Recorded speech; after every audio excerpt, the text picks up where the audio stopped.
Moving on to another, what about the Silver Fangs? What can be the new role slash niche if they lose their leadership thing? Personally, I would not make them lose leadership. As I said in the Vision episode that released today, I would let them in power in America. I would make them lose leadership in Europe because that's, according to me, literally where this setting was going. When Werewolf ended, the Margrave Konietzko was taken over Europe, essentially. The tribes were one by one falling behind him and following him. He had already 3 or 4 tribes out of the 13 that were in Europe that were with him. So move the setting along 20 years. It's not a stretch to think that people are now following the Shadow Lords in Europe. I think it is inevitable unless someone assassinates Konietzko, which could happen too. So what I see for the Silver Fang would be a bit of a identity crisis, I guess, through in a certain way.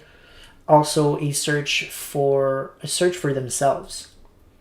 They would be the tribe that used to think that they were the best by default, that they were the ones who were supposed to lead just because Falcon said so. You've got the crown, so you're the leaders.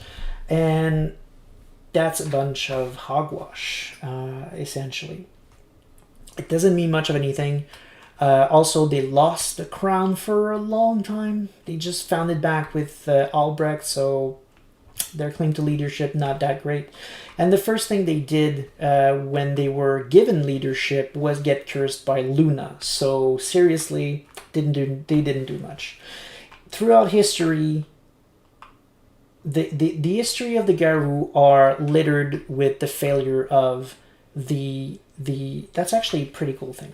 Because I did a lot of research on the Silver Fang for a game I ran that happened in partly in Russia, partly in Scandinavia. And when you look at it, 90% of the history of the Silver Fang are the history of their repeated failures. They're supposed to be these great heroes, but pretty much every tragedy, pretty much every big failure in the history of the Garou can be traced back to some Silver Fang who thought too highly of himself, imagined a slight somewhere where there was none, and decided to start a war against the Australian tribe just because. Oftentimes, because they were manipulated, their egos were manipulated by minions of the worm. That happened like 3 times in the history of the Garou. And there were many other times where their leadership failed, like when they wiped out the Kara, which were the saber-tooth shifters. And that's why they got cursed, by the way. Luna was pissed that they did that, and she cursed them. But you've got the other side of that equation. The Silver Fang are at their best and brightest when things are at their worst. When things go really, really bad, and the Garou Nation really needs a hero now, that's usually when a Silver Fang gets up and saves the day. They're at their brightest when it is darkest. That has happened several times in their history as well. A great example of that is Queen Tamar Dvarovich. She is from Russia. And you might be aware, you know enough about the World of Darkness, so I'm sure you know about there was, for a long time, there was something known as the Curtain, the Iron Curtain, that was brought up by the Baba Yaga, which was she's a Niktuku, she's a 4th generation Nosferatu. Extremely powerful. That's one version of it, though. Of course, there's our other interpretation of who she is in the World of Darkness. There's a lot of versions of what she is, who she is, what she represents, and how she got killed. There are 2 or 3 variations, just like Rasputin has a lot of variations as well. But the most commonly accepted-ish one is that she was a 4th generation Nictuku Nosferatu that also happened to be the representation of, sort of like, for example, the Wolf Mother is to the Pushta, she is that to Russia. In some of the books, anyway, it's heavily implied that that's what she is. So that's why she has the power that she has in terms of sorcery and things like that. And she was able to bring up the Iron Curtain, which sealed off Russia from the rest of the world. That affected pretty much any supernatural creatures. They could no longer leave Russia physically or spiritually. Like moon bridges, they didn't work anymore. And that lasted for several years. I even want to say several decades. My memory is failing me right now, but it lasted for a very long time. A single werewolf was able to leave that Iron Veil with some umbral shenanigan. His name was Arcady. And he made his way to America to try and ask for the help of the American werewolves.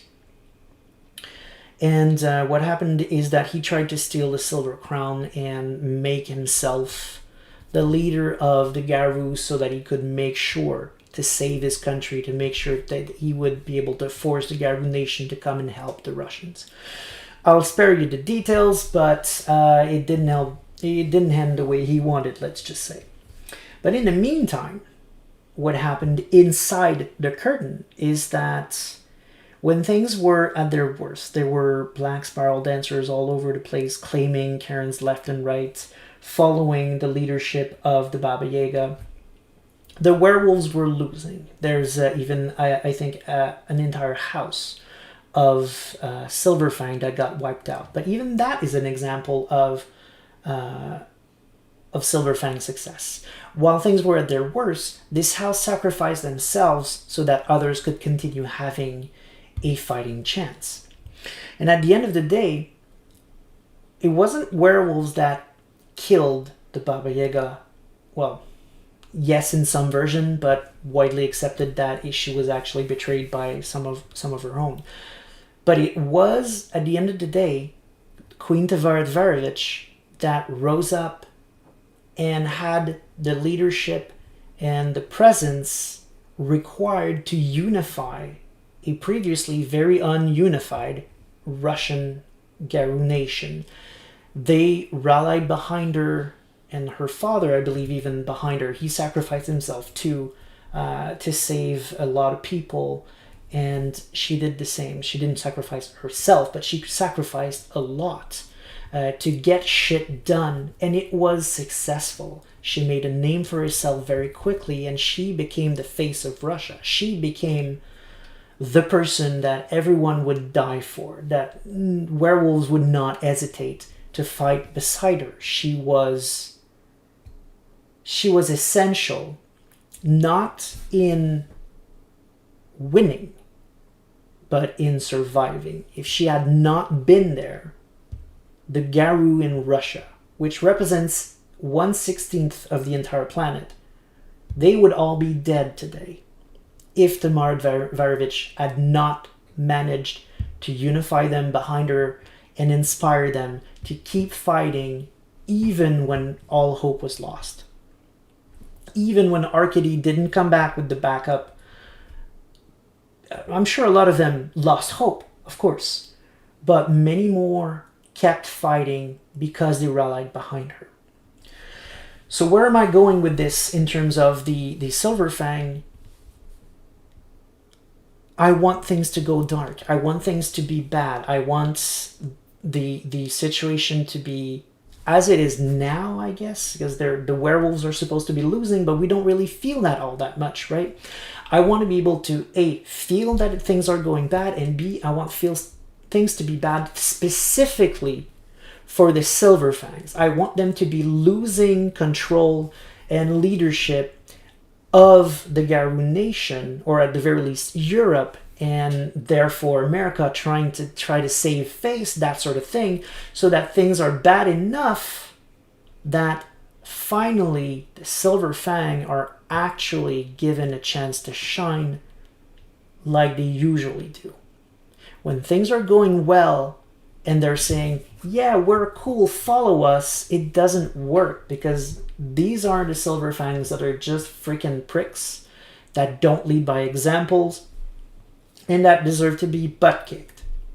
But when things are terrible, that's when you have a Silver Fang that isn't going to tell you, yeah, follow me because I'm cool. That's when you have a Silver Fang that is going to rise up and do that what must be done and get shit done. And those are the heroic Silver Fangs that I like. And those are the Silver Fangs that we deserve to have in 5th edition. But we're not going to have that if they're the top dogs, as they usually are, despite the fact that they don't deserve to be right now. I hope that answers your question.